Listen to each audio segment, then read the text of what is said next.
There is, but I don't think we need it. It's close enough. Speak So. up. Yeah. Yeah. Can everybody, Closer. can Anyway, everybody hear us? Yeah, mhm. I think so. So once again, just thank you so much for finding the time on this busy evening. And Thanks for the invitation. thank you. Yeah.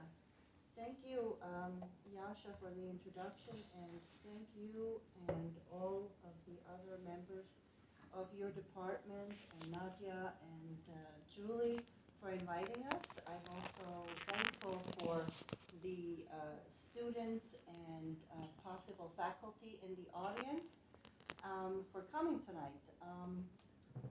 My name is Nicole Michel Desaget. I am one of the co-owners of Translingua, together with Ilaria. I myself studied translation in Switzerland. That's where I grew up. Multiple language household, French and German, and did not really want to go into translation from the beginning, wanted to become a teacher, but then quickly switched over to translation. And graduated from the Zurich School of Translation Interpretation with a BA, and soon found my way to New York. Um, and my first jobs were in tourism and in teaching, teaching French and German. And I became a project manager after that in at the Language Lab, it was called at the time, which is our company here. And after a few years of project management and translation and interpretation, I was asked to buy into the company because the original owners wanted to retire. And so that's kind of how I became a co-owner of the company. I still do translation work, proofreading work, because that's one of my passions, communication. Um, and so that makes me maybe a little bit different from other owners of translation agencies, because I'm a linguist, and I truly enjoy that part. Ilaria? All right, so my name is Ilaria Miliardi, and I am originally from Italy, uh, and I studied Chinese, East Asian languages a lifetime ago in Venice, in Italy.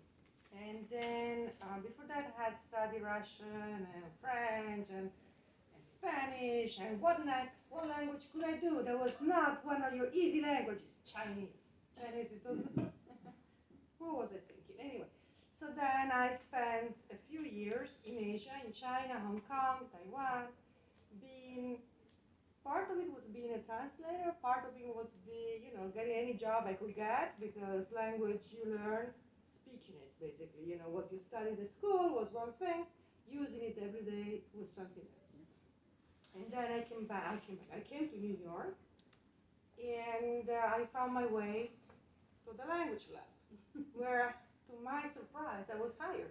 I was like, I had just arrived. I didn't know anything, but I knew languages, I guess. And then I started as a project manager as well, and then a couple of years later, there was this opportunity to become a co-owner, and I've been there ever since.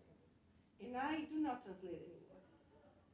Contrary to Nicole, I try to avoid that because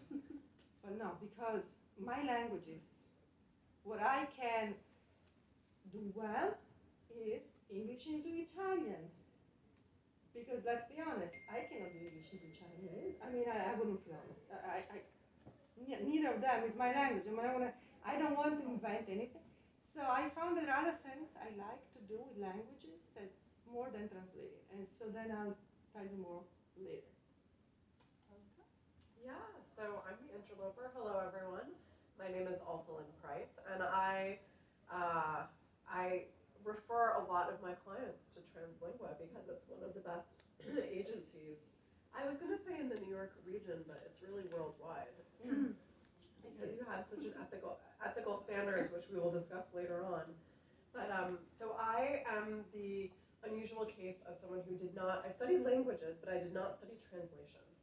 I studied fine arts, and I'm a proud alumna of Hunter College. I got my MFA a Master of Fine Arts in Studio Arts in 2010 from Hunter. That was that was about, let's see, 10 years after getting my Bachelor of Fine Arts in printmaking and art history from the Rhode Island School of Design.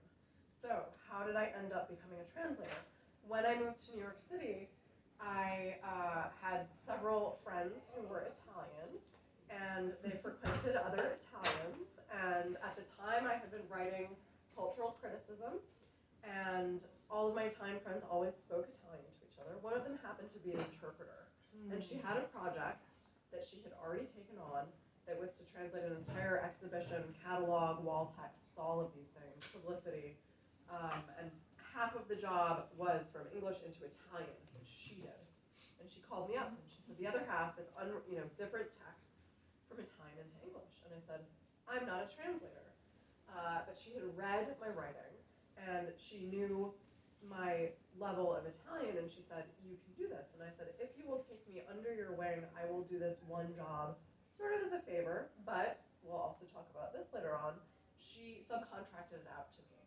So even my very first job in translation, it was not free. I was remunerated, and that sort of, long story short, snowballed into a career because I not only got paid, but I got credited on that first project.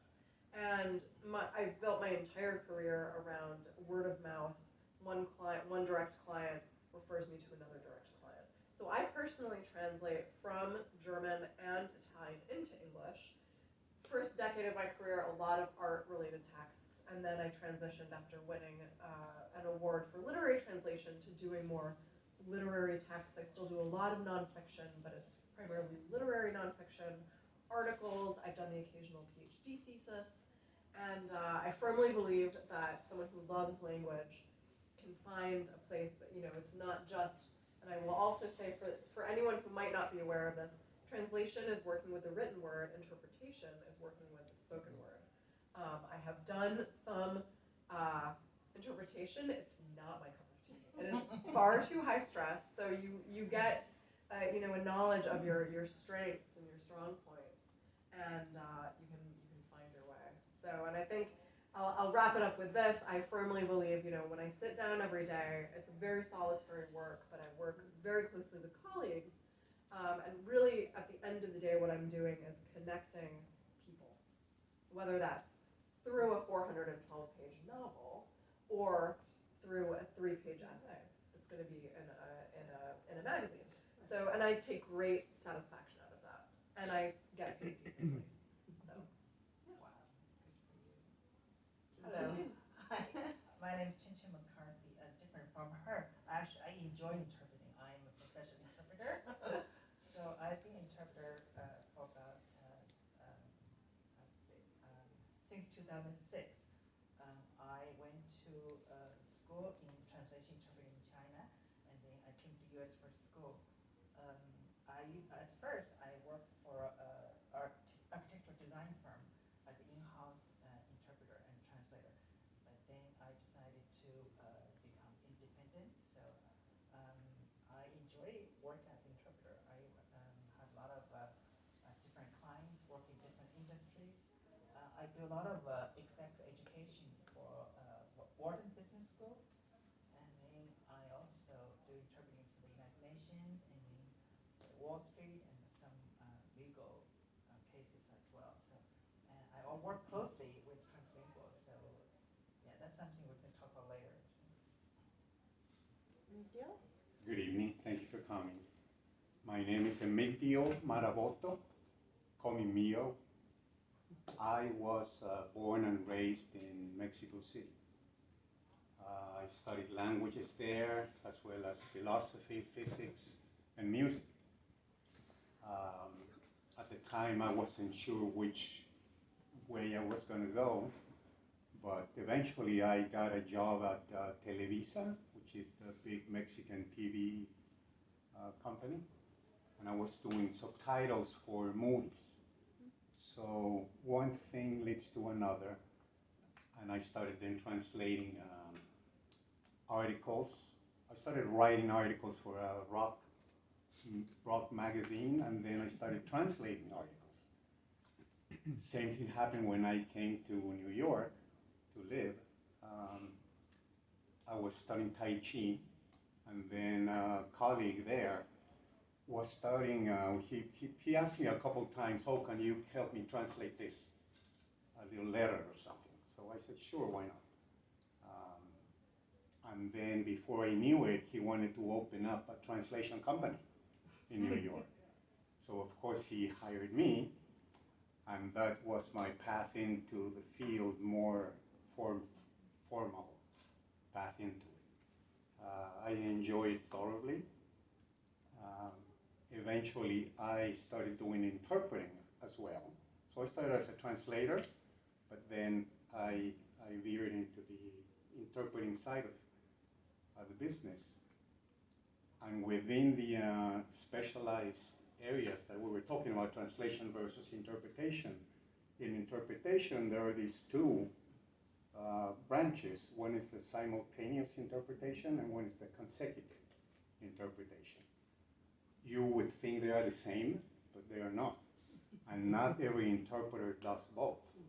You know, you usually maybe specialize in one or the other. I happen to do both, and I enjoy both of them. I guess with enough practice and study and passion, you can go into either one. So that's where I am now, and I keep doing this. I enjoy it very much, and I encourage everyone to pursue this path, which is very rewarding because you realize that you are helping people to communicate with each other. And thanks to the failed experiment of Esperanto, whenever that was, that didn't work. Nobody wanted to give up the language, right? So thanks to that, we have a profession that is very rewarding, and look forward to your questions later. Thank you very much, everybody. And just as you know, some of you have already mentioned, really we are here to bridge a gap. It's the communication gap. We're here to help people communicate.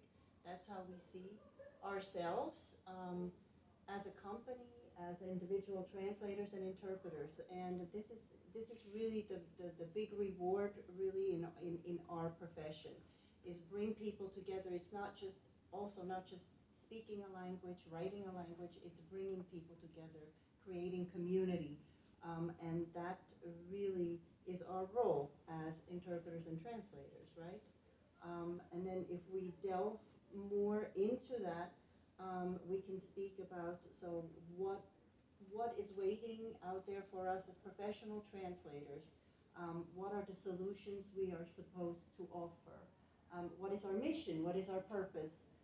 And so, you know, a lot of people ask themselves this when on the outside of their career. And so what we all can say, we all do so many different things, and translation, interpretation, language can take you anywhere, really. And that's the beauty of it. You don't have to be in one field. You can try different things at the beginning, maybe specialize, but maybe it takes you in somewhere where you would have never expected to go. I would have never expected to be the co-owner of a translation company. Honestly, it just kind of happened. You know, you wouldn't have expected to become a translator. So, you know, you sometimes go and roll with the punches and you land there. So in our profession, I don't know if in your studies you discuss a lot of it, because sometimes in studies you don't focus on, you know, the practical things that happen in the business world when it comes to actually working in translation and in interpretation. That's what we're here for today, to kind of offer you some of the insights from different perspectives.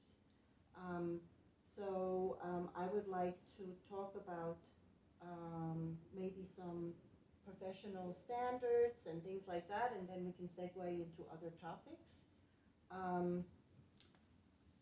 As you all know, there are degrees to be had in this profession, and you're all in for a degree, most likely, or you're teaching a degree program. There are also other certifications, and there are accreditations that you can get as a translator, interpreter, proofreader, editor. And this is a very important thing because at the beginning, sometimes translators and interpreters don't really know how they are valued, where they fall in a professional world. And unfortunately, in this country, the translation profession and the interpretation profession is not really, how should I say, valued the same way they are in other places.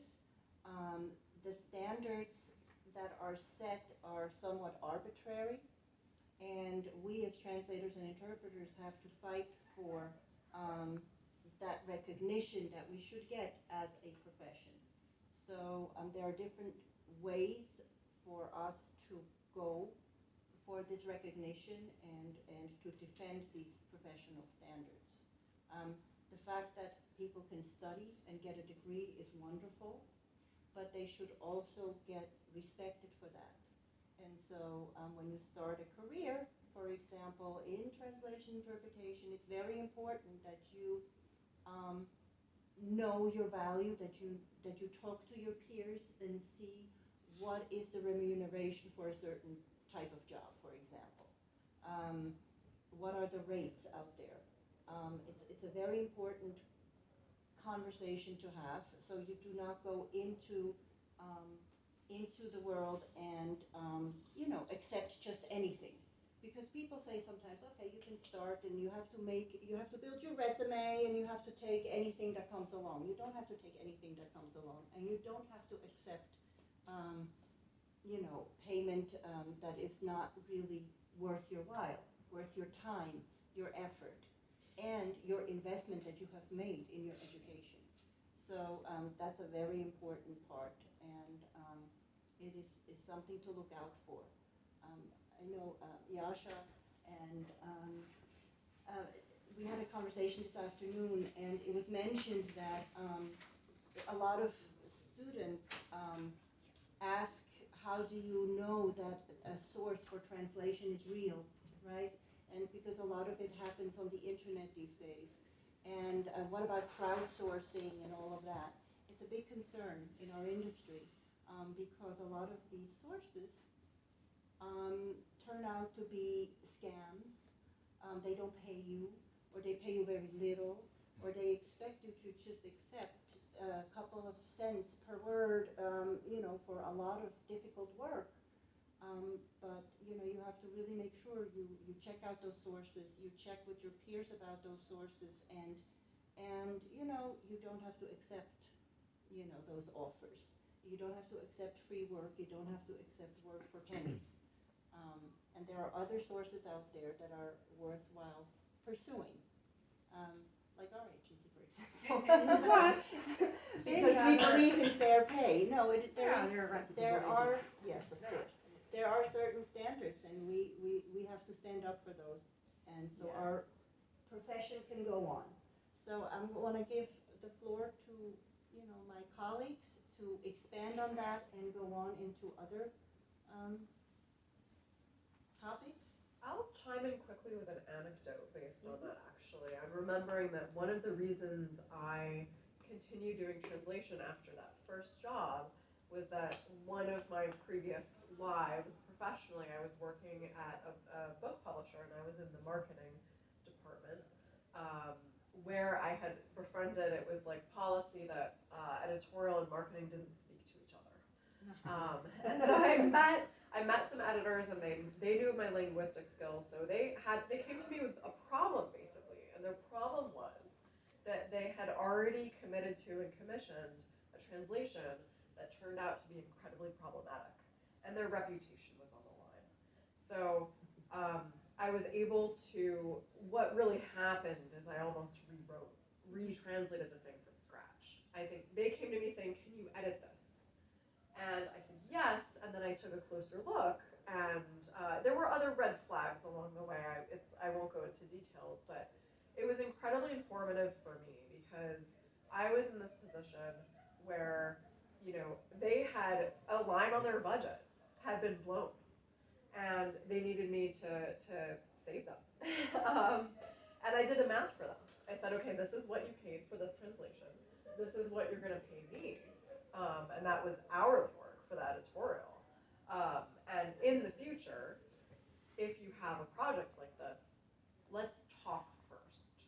So, and that's how I got my first full book translation.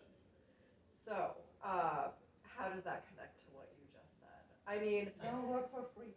don't work for free, but also, you know, I think I have met translators. I have met potential clients who are not my clients, thankfully, because they want the lowest bid, and the less the more unscrupulous ones of these potential clients, you know, they'll get the lowest bid, and then they'll come back to me and say, oh well, can you just revise it, right? Thinking Oh, I yeah. won't charge as much to just revise it when they didn't hire me to do the translation in the first place. So I hope I'm not seeming too thorny about this, but No, these it's things not. happen No. all It the time. happens This is all a the time. very practical, actually, it's a very practical approach. If you, as a new translator, you're young, it's the beginning, and you know, you more or less take anything, more or less, but there is a limit, I think. And one of the limits is do not insult me. Do not tell me, oh, you say that this translation is going to be $100 because you calculate in your head, you decide, you know, it is 1 hour, 5 hours, 10 hours, however you decide you to do it of my life, I want to be remunerated, and this is my price. And the really low-level client will say, oh, but I know somebody met on some Google place who said they can do it for $20. Now, they do this to us as a It happens I'm every like, day. I've been doing this for 20 years and I still have to hear this. I mean, hello. I've taken to calling it client education. Right. Yes, but you Basically, know, because they don't know what they're asking for. some clients will kindly, and you understand, you can tell them, look, this is the amount of time, this is the cost, I can give you discount. But from going to $100, say, to the $20, saying, I have a friend of a friend of a friend who could do this for cheap, why do you cost so much? My suggestion to anybody who has to start is ask yourself, is it worth it? Is this client going to pay you ever? Let alone pay you on time, let alone pay you $20, because once you say yes to $20, then they know that they can ask you like Anything. anything. And I don't think it's worth it. Plus, you're gonna get what you pay for. Exactly. Oh, And I was yeah. gonna Oh, say yes. that, you Just always simple. get what you Yes. pay for. Oh, yes. Another reason not to work for free or cheap is because you don't want to undermine the profession and the industry. Yes. Right. It becomes a race to the bottom, and nobody has nothing to gain. Yes. We need to keep a certain standard so that we can make a living. At the But, same but time, then yeah. you lose the job, right? You say, oh, I'm not gonna take the $20, and then You lose the the job. job goes away. You The may job lose, goes you may away. lose that one, Yeah. and they go to the cheaper provider, they They come get back. But I what come they back to pay you. They for, always come back and to then you. maybe They, I mean, next if time you're they'll say, serious. okay, I'm gonna try somebody else. Sometimes they crawl. Yeah. They No, it's crawl. it's always Actually, Yeah, and they beg. They beg. The ones who actually has happened to us, like large clients who were clients for say 10 years. There is a new CEO says, oh, this is our budget for translation. We're gonna cut it like 30% because today I wake up like this. Okay, fine. Because you are a service. Translations are not essential. Nobody cares about us. Honestly, let's be honest. Sometimes it's the last thought that they have. And then when they go to the lowest possible bidder, and that bidder does a very bad job because nobody can do a good job if they have to pay less than what they should pay. Let's be honest. I mean, there is a minimum cost that we know, and they know too. But you know, they got the and then the client comes back saying, "Can I become your client again?" And when they do that, we have our own little dance. Like, say, "See, I told you." We usually take them back, but usually yes.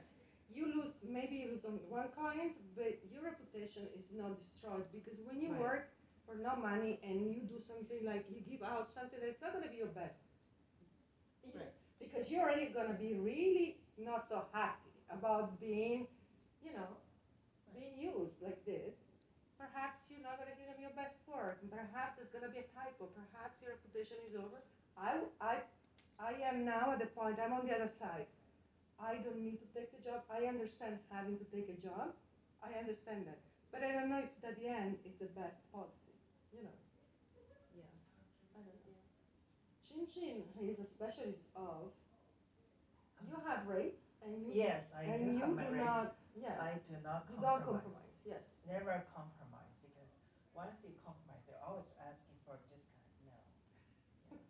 If you they know your quality of service, and they always know they can count on you, so We never compromise. hire Right. Chin Chin, we don't, you know, we respect Chin Chin because she doesn't compromise. And the only time when we have different rates, and that's like something that, you know, comes with experience too.